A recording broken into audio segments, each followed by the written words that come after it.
Vamos a hacer unas recomendaciones basadas en la data del 2013 y principios del 2014. Cuando hablamos de influenza, estamos viendo como la cabeza de un iceberg. Aproximadamente, año por año, hay alrededor de 50,000 muertes por influenza directa. Acuérdense que junto con la infección de influenza se complica y se aprovecha la pulmonía. Así que cuando se suman ambas, son la 7ª causa de muerte en adultos en los Estados Unidos. También produce ambas alrededor de 500,000 de hospitalizaciones al año, directo. Importante reconocer que el 90% de esas hospitalizaciones principalmente son personas que vamos a nombrar aquí de alto riesgo. Una de ellas son las personas de 65 años en adelante, aunque no tengan condición. ¿Por qué? Porque la naturaleza ha hecho que a medida que nos ponemos más envejecientes, nuestro sistema inmunológico va disminuyendo y la respuesta inmunológica también va disminuyendo. Así que eso es así. Es un dato muy importante que en costos directos se gastan alrededor de 10.4 billones. Y esto está basado en el costo de tratamiento. Pero cuando hablamos en el costo de lo que es la influenza y la pulmonía, estamos hablando de 87.5 billones. ¿Por qué? Porque la influenza es la causa más común de ausentismo laboral. Las personas, la condición que más hace que usted falte al trabajo es la influenza, un promedio de 4 días. También es la causa más común de ausentismo laboral de las escuelas y colegios, un promedio entre 3 a 4 días. Cuando la persona se enferma, los gastos, lo que deja de producir, si hay muerte envuelta, todo eso se suma y da aproximadamente 87.5 millones de dólares. Si usted se enferma con influenza, no va al médico, pero va a comprar medicamentos over the counter, alrededor de 60 a 90 dólares por persona. Son los costos si usted compra sus medicinas over the counter.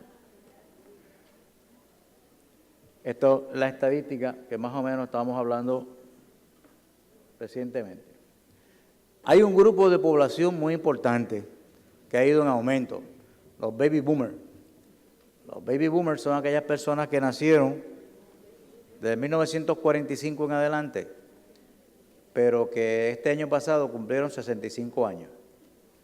Ese número es bien importante porque se estima que a cerca de 90 millones, de 70 millones de personas van a tener más de 65 años. ¿Qué significa eso también? Significa que estas personas, todavía el 20% de ellas están trabajando. Y si sumamos eso a la crisis que hay en nuestro sistema de retiro, pues vamos a tener personas de 65 años trabajando. En Estados Unidos, las personas de más de 65 años forman el 15% de la fuerza laboral. O sea que siguen siendo productivos.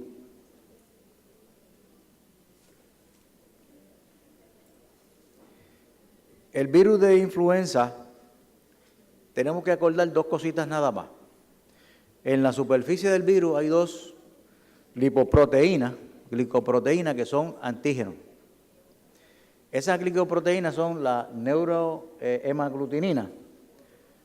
Y a mí me gusta aprenderme las cosas no siguiendo una lógica. Para yo aprenderme dije, bueno, hemaglutinina, ¿qué es lo que hace? Permite que el virus se pegue a la célula. para poder entrar. Así que eso es una puerta. La hemaglutinina abre la puerta para que el virus entre a la célula. ¿Y qué hace la neuraminidasa? Abre la otra puerta de salida para que después que el virus entra a la célula y se multiplica, miles o millones de virus salen hacia afuera para infectar otras células. Así que la neuraminidasa lo que hace es que se pega al ácido siálico de la pared celular de la célula, interrumpe esa continuidad de la pared y los virus se liberan infectando a otras células. Pero estas dos cosas son las dos cosas más importantes que tenemos que reconocer respecto a la influenza, respecto al virus, ¿verdad? Ok, cuando hablamos de influenza, tenemos influenza tipo A, en donde afecta a los humanos, cerdo, ave, caballo, foca. Tenemos influenza tipo B, que solamente está en los humanos. Y tenemos influenza tipo C, que es raro, que infecta a los humanos y los cerdos. ¿Cuál es la importancia de la influenza tipo A? Mientras más el virus pase de un animal a otro, más probabilidad hay de un cambio y más probabilidad hay de que mute. Así que el tipo de influenza A es la que está siempre causando epidemia. Cuando usted oiga hablar de una epidemia de influenza, es influenza tipo A. Esta diapositiva es interesante porque dice ahí que la influenza A no se va a poder erradicar. ¿Por qué? Porque tiene muchos animales intermediarios que pueden ser infectados. Pero hay dos animales muy importantes que están íntimamente relacionados con la influenza A infectando humanos, que es el cerdo y las aves. El doctor Rullán estuvo hablando a ustedes de la influenza H1N1, AH1N1 del 2009, que empezó siendo una influenza en cerdos de México, que se infectaron con unos cerdos que trajeron de Rusia, Eurorrusia, y trajeron un virus nuevo. Ese virus mutó y desarrolló la capacidad de infectar humanos. Como no teníamos protección, pues desarrolló la epidemia. Así que la influenza tipo A va a ser bien difícil erradicarla. Una data importante aquí fue las aves, especialmente las aves migratorias, porque nosotros en el Caribe recibimos aves que vienen desde Canadá. Si vienen con un virus de influenza nuevo, pues infectan nuestras aves o nos infectan a nosotros, ¿verdad? Así que es bien importante en los datos epidemiológicos reconocer que este círculo es donde mayormente ocurren los nuevos virus de influenza, las nuevas variedades.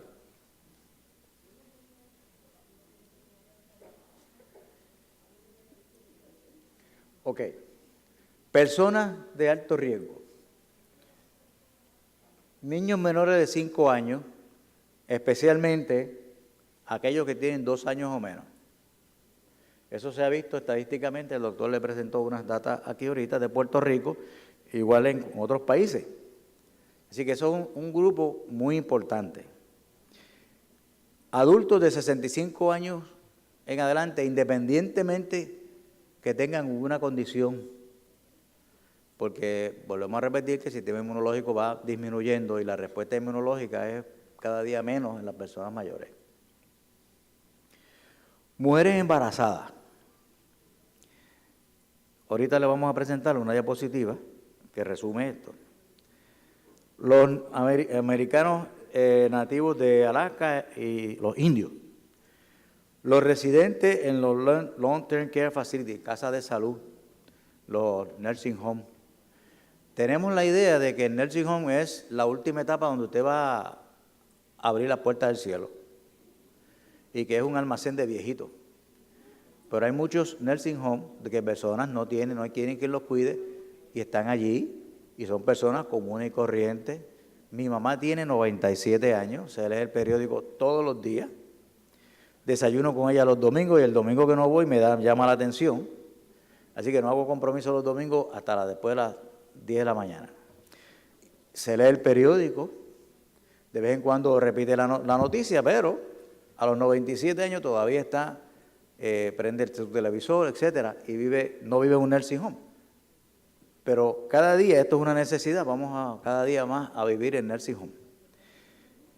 Y en la influenza del 2009 hubo un grupo de riesgo que hasta ahora no aparecía como de alto riesgo, y fue que las personas que tenían obesidad, índice de masa de más de un 40%, también fueron de alto riesgo. Y les voy a adelantar que en Estados Unidos hay una nueva epidemia que es niños obesos, ¿verdad? Así que el 15% de los niños que hubo mortalidad tenían obesidad. Así que los niños obesos también entran en un grupo de riesgo ahora. Personas inmunocomprometidas. Eso hay mucho. Ahora mismo todas esas personas que tienen artritis reumatoidea, que están usando inmunoreguladores, ustedes saben que una de las cosas que le dicen en televisión que pueden usar tal cosa, pero tardan como 90% del tiempo explicándole lo que es el medicamento, hablándoles de las indicaciones y los riesgos. Si usted está usando unos inmunoreguladores, pues lo hace más propenso a tener infecciones. Así que esas personas hay que vacunarlos. Mujeres embarazadas. Es importante la mujer embarazada por varias razones. Ok. La mujer embarazada, por su naturaleza de embarazo, tiene una disminución del linfocito, tiene una disminución de sus defensas, tiene una masa que en 9 meses ha ocupado un espacio bien grande, empuja el diafragma hacia arriba y tienen áreas del pulmón, la base del pulmón no está bien perfundida ni bien ventilada. Así que todo eso la hace más propensa a que pueda tener cualquier tipo de infección de tipo de transmisión. Por otro lado, cuando nace el recién nacido, no hay vacuna hasta los primeros 6 meses que nace. Así que si la mujer no se vacuna, en los primeros 6 meses ese niño queda desprovisto de anticuerpos también y lo convierte en alto riesgo. Así que cuando vacunamos a la mujer embarazada, estamos vacunando verdaderamente a su producto del embarazo por los primeros 6 meses.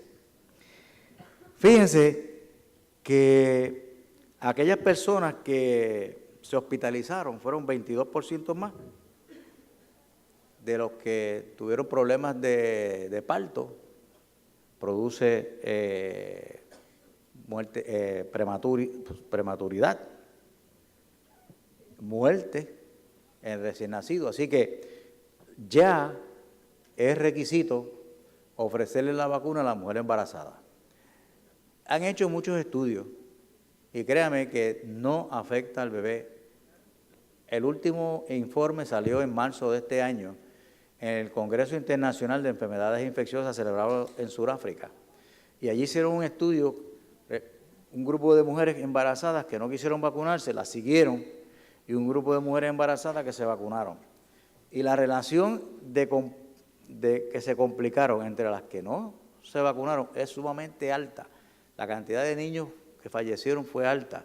La cantidad de embarazos, de partos prematuros fue sumamente alta. Todavía no ha habido ningún caso en donde se vea una relación directa entre la mujer que se haya vacunado y alguna deformidad que haya tenido el feto. Lo digo porque las personas que han dicho por ahí que las vacunas producen una serie de cosas, han tenido que retractarse o no ha sido una rigurosidad científica y han sido acusados también.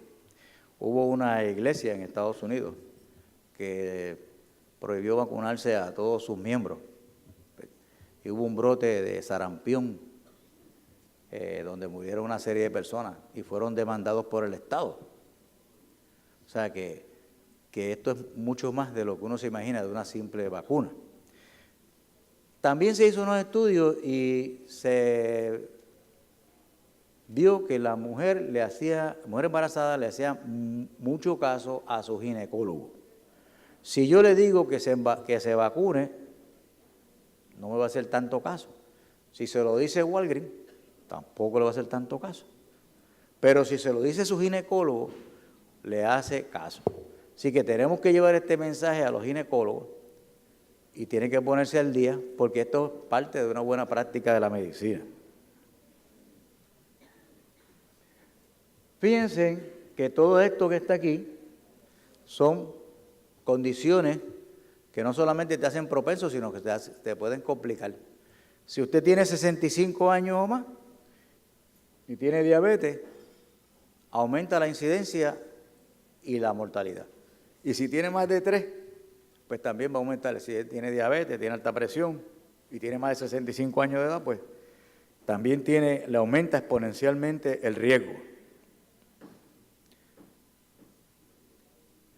Los niños que tienen unas necesidades especiales, especialmente aquellos que se alteran su condición mental, síndrome de Down, niños que tienen trastornos de la espina, que están en sillón de ruedas, trastornos neuromusculares, ahora son necesarios vacunarlos.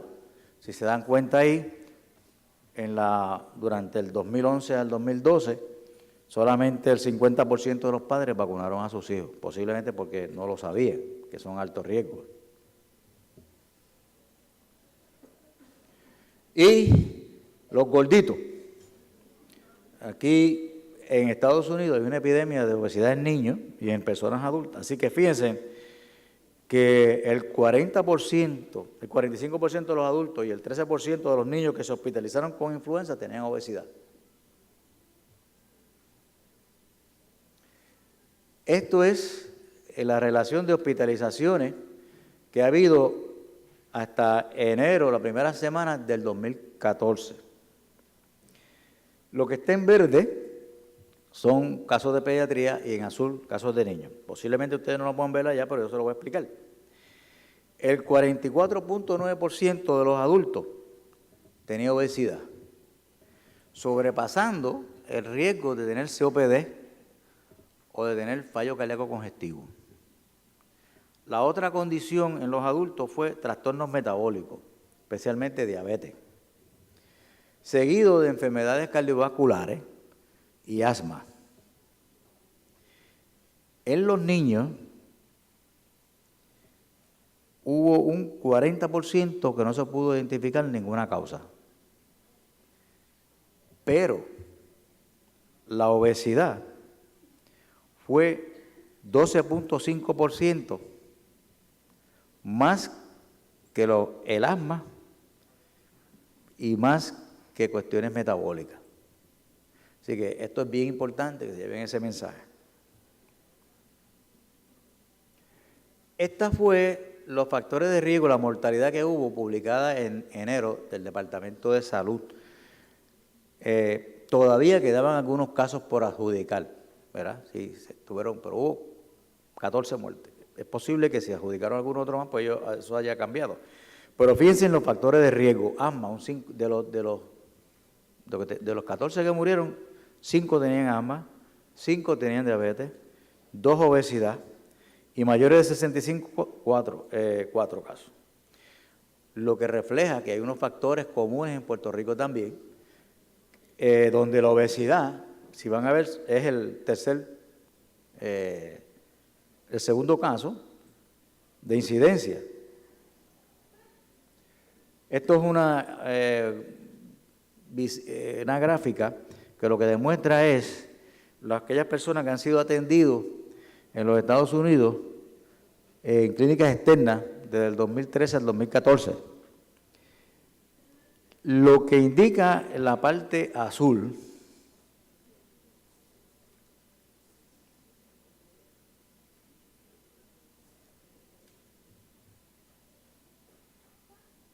esta parte refleja que el virus de H1N1, el del 2009, es el que está aumentando en incidencia en los principios de año del 2014.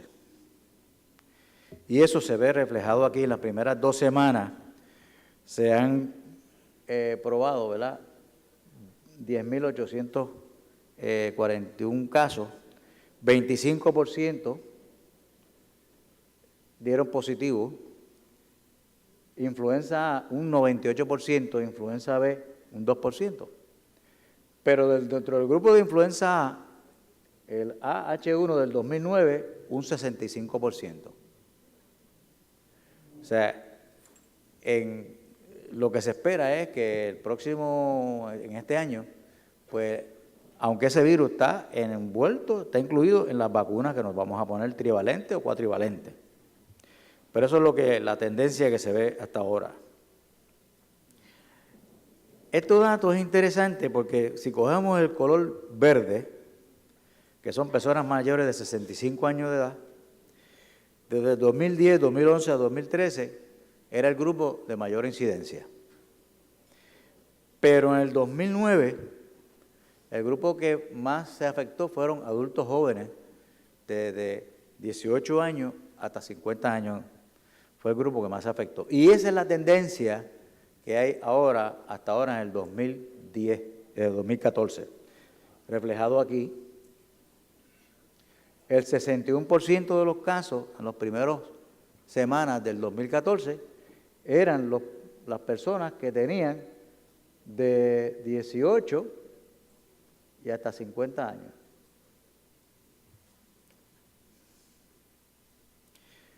Esta es una incidencia, ¿verdad?, cómo se está distribuyendo la incidencia en los Estados Unidos. Y vemos cómo los estados del sur y son los que mayor incidencia tienen, y lo cual ha sido la causa de hospitalizaciones, pues sigue el mismo patrón. Los mayores de 65 años son los más que se están hospitalizando, seguido de los niños entre 0 y 4 años. Y esta es la tendencia que hay entre la mortalidad, entre pulmonía en 125 ciudades de Estados Unidos que se están siguiendo, y vemos que hay una tendencia de un aumento en la mortalidad sobre la data de temporada, aumentando la tendencia a mortalidad en estos factores, en estos grupos. La tendencia a esta próxima temporada es que posiblemente el grupo de H1N1 del 2009 va a ser la cepa que va a estar predominando, que esto es un indicador de que puede haber más severidad, ¿verdad?, en las hospitalizaciones y en muerte, que el 61% de los casos hasta ahora de personas ocurren en 65 años o más, que el CDC ha recibido información de severidad en adultos jóvenes, incluyendo las mujeres embarazadas y los obesos. Esa es la tendencia que se está viendo para este próximo año 2014. La vacunación. Existen para influenza 2 tipos de vacunas, una que es inyectable y otra que es inhalada. La diferencia es que en la inyectable, a usted lo que le están dando es un antígeno del virus y no produce la condición. Si la persona se puso la vacuna inyectable y le dio un catarrito después, lo estaba incubando en ese periodo de tiempo, porque lo que usted está dando es el antígeno, está dando el virus. Es imposible que le dé la condición. Pero esa es una pregunta que hace mucha gente, ¿verdad? Y uno tiene que estar como como trabajador de la salud uno tiene que estar informado sobre eso. Ahora, la de virus vivos atenuados es la intranasal. Esa está contraindicada, relativamente contraindicada en mujeres embarazadas, porque puede reproducir, porque está un poco inmunosuprimida y puede reproducir la influenza. Y está contraindicada en personas que tengan inmunosupresión. Ahora, quiero hacer un paréntesis, ¿verdad? Porque ya hay una guía para inmunizar personas inmunocomprometidas. Por ejemplo, se dice, personas con HIV no se pueden vacunar con virus vivos atenuados. Falso. Las personas con HIV se pueden vacunar con virus vivos atenuados si los CD4 que tienen son más de 200 en adelante. Así que se pueden vacunar como cualquier otra persona.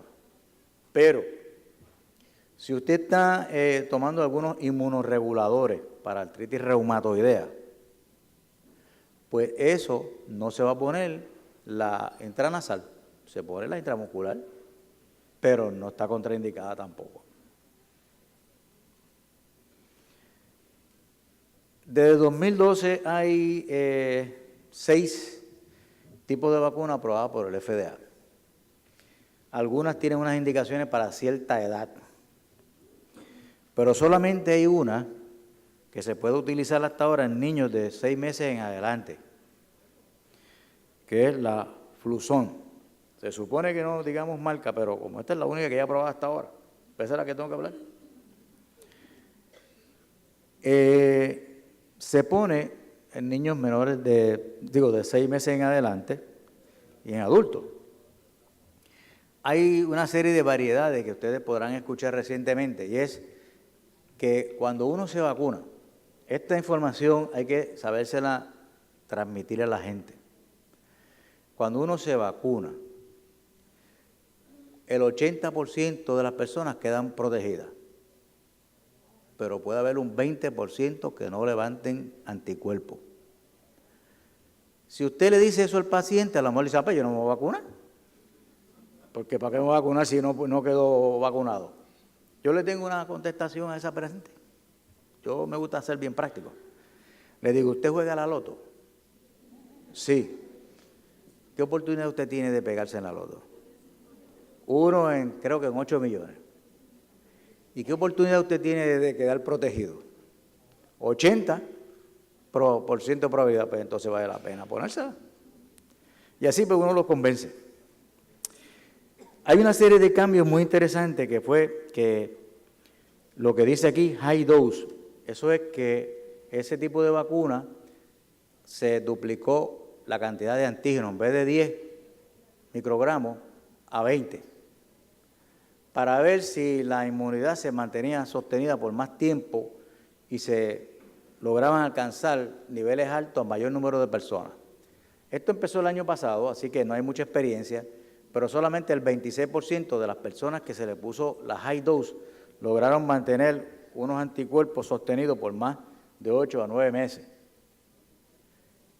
Pero eso se está recomendando a las personas mayores de 65 años de edad, porque los que tienen 65 años de edad o más no van, a medida que entran en más edad, menos probabilidades tiene de quedar protegido. Pero si usted le aumenta la dosis, en teoría, si le aumenta la cantidad de antígenos, pues se espera que la respuesta inmunológica pues sea mayor también. La otra es la intradermal. Esto es que uno pone 0.1 cc. Cuando usted le ponen la vacuna es 0.5. 0.1 cc y se pone por una agujita y una jeringuilla especial, que es como si se pusiera el PPD de Mantux, la prueba de Mantux. Eso está basado en que se descubrió que en la dermis existen unas células que se llaman dendríticas que capturan muchos antígenos y lo llevan al área donde se van a producir los anticuerpos. Si eso se puede hacer con 5 personas, con lo que hoy vacunamos a una persona, pudiéramos vacunar a 5. Claro está, eso tiene un costo y por lo general es un poquito más costoso. Las personas alérgicas al huevo tienen que tener una alergia severa, que entre casi en shock, que se le dificultad respiratoria, un rash inmediato, tos. Pero hay un protocolo para esas personas. De todas maneras, ya hay una vacuna que no está hecha no se pone a crecer el virus en huevo y que se llama flu shot. Entonces, esa vacuna vale un poquito más, vale $100 y pico. Es específicamente para las personas que son verdaderamente alérgicas al huevo. Interesante que aún las personas de riesgo, fíjense en el porciento que se vacunaron en Estados Unidos. Los adultos jóvenes son el grupo que menos se vacuna, porque cuando uno es joven uno es inmortal, no va a pasar nada. Pero esas personas están a alto riesgo y son los que mayormente se afectaron durante el H1N1. Después, las personas que más se vacunaron fueron de 65 años de edad, pero estos están por debajo de lo que deben vacunarse. Si uno quiere que no haya una epidemia o un brote de vacuna, si el 80% de la población está vacunada, de los que están en alto riesgo, la mortalidad se reduce a casi cero. Con que usted tenga el 80% de los pacientes de alto riesgo. Y fíjense, la mujer embarazada todavía está muy por debajo, 41%. Ustedes han oído hablar de la vacuna trivalente y cuatrivalente. El problema fue que hubo una pequeña variación en la vacuna de influenza B, el virus de influenza B, y ya se habían producido estas vacunas y se utilizaron. Pero la diferencia es que usted está bien protegido con esto en caso de un brote o epidemia, porque la influenza B casi nunca produce brotes ni epidemias. Pero este año todas son cuatrivalentes, así que no se preocupe. Los agentes antirretrovirales ya me están señalando que me cogí más del tiempo. Lo importante es que todo lo que hacen es que inhiben la neuraminidasa. O sea, los agentes antivirales, que son dos, lo que hacen es que evitan que el virus salga fuera de la célula y infecte a otras más. Lo ideal sería que evitáramos que el virus entre a la célula. Por eso es que hay que darla bien temprano. Ya el doctor le señaló a ustedes la diferencia entre la mortalidad de dar los antirretrovirales por lo menos durante las primeras 48 horas. Pero si usted tiene, las estadísticas demuestran que si usted tiene la influenza y está en su quinto día, todavía el usar Tamiflu o Relenza es útil. Hay una mala interpretación de que usted tiene que tener positivo el rapid test que se hace para darle el Tamiflu. Yo pasé por una experiencia que me pusieron una consulta de un muchacho joven con una obesidad mórbida, con pulmonía por H1, influenza A. El hermano estaba hospitalizado también con influenza y su mamá, su abuela, estaba también hospitalizada, los tres. Entonces, la hija, que es madre de los dos jóvenes, pues nadie la había orientado de que tenía que tomar profilaxis. Entonces yo le dije que tenía que tomar profilaxis porque estaba atendiendo, se pasaba de un cuarto a otro atendiendo a su mamá y a sus dos hijos. Le hice una receta de Tamiflu para profilaxis y le expliqué. En una farmacia allá en Humacao, no se la dieron, porque tenía que tener el rapid test positivo. Eso es lo que yo no quiero. Eso es lo que yo no quiero, que tenga el rapid test positivo. Así que no se la dieron y no pasó nada, ¿verdad? Suerte.